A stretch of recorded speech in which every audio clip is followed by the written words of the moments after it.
Hello everyone, सुबह के 2:30 बज चुका है और आज मैं आप लोग के साथ अपना पूरा एक्सपीरियंस शेयर करने वाला हूं। करीब 2 साल का यूपीएससी की तैयारी करने के लिए किन-किन किताबों की आवश्यकता होती है। मैं आज ये सारी जो यूपीएससी की बुक आप लोग देख रहे हैं, मैं आप लोग के साथ बारी से बारी शेयर करने वाला हूं। अगर आप यूपीएससी की तैयारी कर रहे हैं तो आपके लिए बहुत फ़ायदे होंगे। Welcome and welcome back to my channel. दोस्तों, आज मैं आप लोग के साथ अपना पूरा एक्सपीरियंस शेयर करने वाला हूं कि यूपीएससी की तैयारी करने के लिए किन-किन किताबों की आवश्यकता होती है, वह जानना ज़रूरी है। नहीं तो आप पढ़ते रह जाएंगे, पता नहीं चलेगा कि यूपीएससी की तैयारी करने के लिए किन-किन किताबों की आवश्यकता होती है। किसी एग्ज़ाम की तैयारी करने के लिए किन-किन किताबों की आवश्यकता होती है और किन-किन किताबों को पढ़ना ज़रूरी है, जो एग्ज़ाम में प्रश्न पूछे जाते हैं। तो दोस्तों, हाय, ये जो आप बुक रहे हैं सारी यूपीएससी की किताबें हैं। आज मैं आपको बारी-बारी से बताने वाला हूँ। ये रहा आधुनिक भारत का इतिहास। जब मैं यह किताब खरीदा था पहली बार तो हमें कुछ समझ में नहीं आ रहा था, तो मैंने स्टार्ट किया, पहले पढ़ना स्टार्ट किया। धीरे-धीरे, धीरे-धीरे 1 से 2 बार 3 बार पढ़ना चालू किया। उसके बाद हमें समझ में आया। उससे के बाद मैं अंडरलाइन करना चालू किया। जब आप इसे धीरे-धीरे पढ़ना चालू करेंगे, तो आपको धीरे-धीरे समझ में आने लगेंगे कि यूपीएससी की तैयारी के लिए किन-किन टॉपिक को पढ़ना है और किन-किन टॉपिक को छोड़ना है। अब मैं ये रहा भारतीय शासन, भारतीय सिविल सेवा प्रारंभिक परीक्षा के लिए सबसे महत्वपूर्ण किताब माने जाते हैं। और ये रहा लक्ष्मीकांत की बुक, एमएस लक्ष्मीकांत की बुक। ये किताब आप ऑनलाइन परचेज़ कर सकते हैं या किसी मार्केट से आप इसे खरीद सकते हैं। आप ये रहा लक्ष्मीकांत की बुक, एम लक्ष्मीकांत की बुक। जब यह आप पहली बार पढ़ने जाएँगे, तो उस समय आपको तो कुछ समझ में तो नहीं आएँगे। आपको 1 से 2 से 3 बार जैसे-जैसे आप रीडिंग करेंगे, वैसे-वैसे आपको ही समझ में आने लगेंगी। ये जो किताब आप लोग हम अब पूरा एक्सपीरियंस के साथ आप लोग के साथ शेयर करना हो, प्रारंभिक भारत का परिचय आर्यंत का है। और यह किताब किसी भी परीक्षा में यूपीएससी प्रीलिम हो या मेंस हो, पूछा गया है। इसमें आप उठाकर देखना कि ये प्रश्न पूछा गया है या नहीं इस किताब से। तो आपको सबसे पहले धीरे-धीरे पढ़ना चालू करेंगे, तो आपको धीरे-धीरे समझ में आने लगेंगे। उसके बाद आपको नोट पैड रखना है और नोट डाउन भी करना ज़रूरी है। आधुनिक भारत का इतिहास, बिपिन चंद्रा। ये पुस्तक बिपिन चंद्रा द्वारा लिखी गई है। इस पुस्तक का दाम है ₹295 और इसमें टॉपिक बाय टॉपिक दिया हुआ है। जैसे-जैसे आप इस टॉपिक को पढ़ेंगे, वैसे-वैसे आप समझने लगेंगे।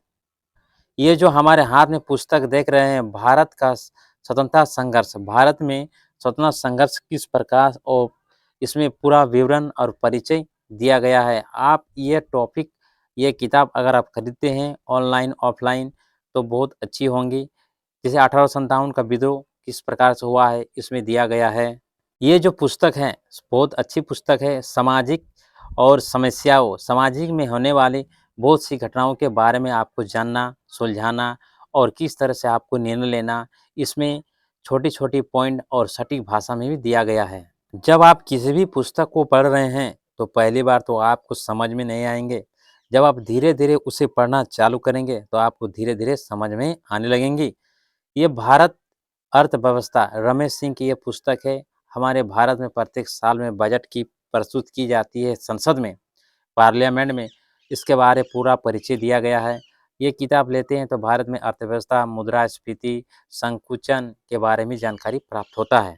ये जो पुस्तक आप देख रहे हैं, विश्व इतिहास का संघर्ष, विश्व में होने वाली, जैसे कि 1857 की क्रांति, प्रथम विश्व युद्ध के बारे में, फ्रांसीसी क्रांति, रूसी क्रांति किस वर्ष और किस काल में हुआ है, इसे आपको पूर्ण विवरण दिया गया है।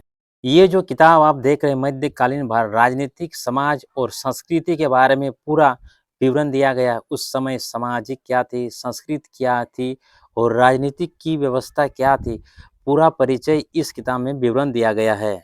किसी ने सच ही कहा है कि कोशिश करने वालों की कभी हार नहीं होती।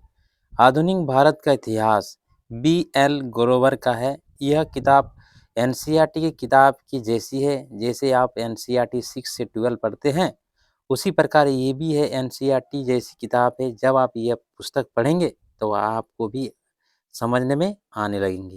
किताब पढ़ते समय साथ में नोट्स रखें और अपने नोटपैड में नोट डाउन भी करना जरूरी है। यह रहा भारत की राज व्यवस्था एम लक्ष्मीकांत बुक। हाँ, मैंने इसमें पढ़ने में बहुत दिक्कत हो रहा था, तो मैंने इसको 3 भाग में डिवाइड कर दिया हूँ। अब पढ़ते हैं, आसानी से इसे हम पढ़ सकते हैं। इस प्रकार आप कोई भी किताब को अगर पढ़ने में दिक्कत हो रहा है तो आप उसको 2 भाग में बाँट सकते हैं। ये बाजीराव रेड्डी इंस्टीट्यूट की कुछ मटेरियल है जो मैंने बाजीराव रेड्डी इंस्टीट्यूट ये दिल्ली की में आईएएस इंस्टीट्यूट एक बहुत बड़ा है, जिसे आप लोग जानते हैं, या बाजीराव रेड्डी इंस्टीट्यूट या बाजीराव विजन जिसे आप लोग जानते हैं, विजन आइज, दृष्टि आइज, ऐसे बहुत सारी संस्था दिल्ली में जो आप यूपीएससी की तैयारी वहाँ से कर सकते हैं। ये दृष्टि आइज की मेंस की सॉल्व पेपर है जो मैंने दृष्टि आइज से खरीदी थी। जब मैंने दृष्टि आइज गए थे तो उस समय वहाँ के इंस्टीट्यूट की फीस कभी दूसरे इंस्टीट्यूट से वहाँ की फीस सबसे कम है। आज़ादी के बाद भारत में क्या-क्या संघर्ष हुआ है उसके बारे में पूरा परिचय दिया हुआ है। यह किताब बिपिन चंद्रा द्वारा लिखी गई है। ये किताब आप लेते हैं ऑनलाइन ऑफलाइन में भी उपलब्ध है। दृष्टि आइज की नेक्स्ट वीडियो में आपको वहाँ के इंस्टीट्यूट की फीस बताने वाला हूँ। और ये रहा सभी यूपीएससी की तैयारी करने वाले के लिए सारी मटेरियल जो मैं एक-एक से बारी-बारी से मैं अपने एक्सपीरियंस आप लोग के साथ शेयर करने वाला हूँ कि किन-किन किताबों की आवश्यकता के लिए यूपीएससी की तैयारी किया जाता है। किसी ने सच ही कहा है कि लहरों से डरकर नौका पार नहीं होती। अरे यूं कहो तो कभी किसी की जय जयकार नहीं होती और कोशिश करने वालों की कभी हार नहीं होती थी। यूपीएससी की तैयारी करने के लिए सारी जो मटेरियल यूपीएससी के लिए लाभदायक हैं, मैंने आपके साथ पूरी बुक शेयर किए गए हैं। और जैसे न्यूज अगर पेपर अगर आप पढ़ना चाह रहे हैं तो आप जैसे ले सकते हैं the Hindu, Indian express, Dainik Jagran, ये न्यूज़पेपर आप पढ़ सकते हैं। तैयारी का सबसे यह गुण होता है कि आप किसी भी प्लेटफॉर्म की तैयारी अगर कर रहे हैं तो सबसे पहले उस चीज़ को जानना ज़रूरी है कि जिसे हम किसी भी एग्ज़ाम के लिए सिलेबस कहते हैं। किसी भी एग्ज़ाम की तैयारी करने के लिए आपको सिलेबस की जानकारी होना अवश्य है। अगर आप सिलेबस को पूरी तरह से जान लेते हैं तो आप किसी भी एग्ज़ाम को आसानी से क्रैक कर सकते हैं। या पढ़ते-पढ़ते कभी हमको डिमोटिवेट लगता है कि मेरे साथ ये यूपीएससी की तैयारी होगा या सफल नहीं होगा, तो मुझे बहुत खेद आता है और हमें डिमोटिवेट भी लगता है। मैं सोचता हूँ क्या मुझसे यूपीएससी की तैयारी होगा या नहीं? घर वाले भी ताने दे रहे हैं, बाहर वाले भी ताने दे रहे हैं। मैं 2.5 साल से तैयारी कर रहा हूँ, लेकिन प्रीलिम एग्ज़ाम ही क्रैक कर पा रहा हूँ, फिर मेंस एग्ज़ाम क्यों नहीं? कभी-कभी यह सोच आते हैं, तो कभी-कभी मैं बड़े-बड़े ये आईएएस टॉपर जैसे वीडियो दृष्टि आईएएस, दिव्या तंवर, उन लोग का थोड़ा वीडियो मैं देख लेता हूँ, मोटिवेट लगता है, फिर मैं पढ़ने बैठ जाता हूँ। फिर पढ़ते-पढ़ते भी ऐसा भी लगता है, फिर पढ़ते समय कभी-कभी नींद भी आ जाती है, तो मैं फिर सो जाता हूँ।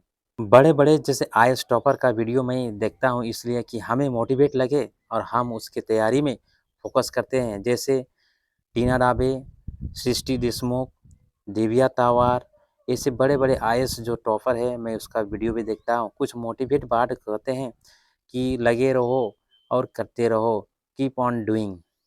तो दोस्तों, हमारे इस वीडियो का बनाने का मुख्य उद्देश्य है कि यूपीएससी की तैयारी के लिए किन-किन किताबों की आवश्यकता होती है, मैं आपके साथ शेयर किया हूँ, तो आप हमें कमेंट में बता सकते हैं।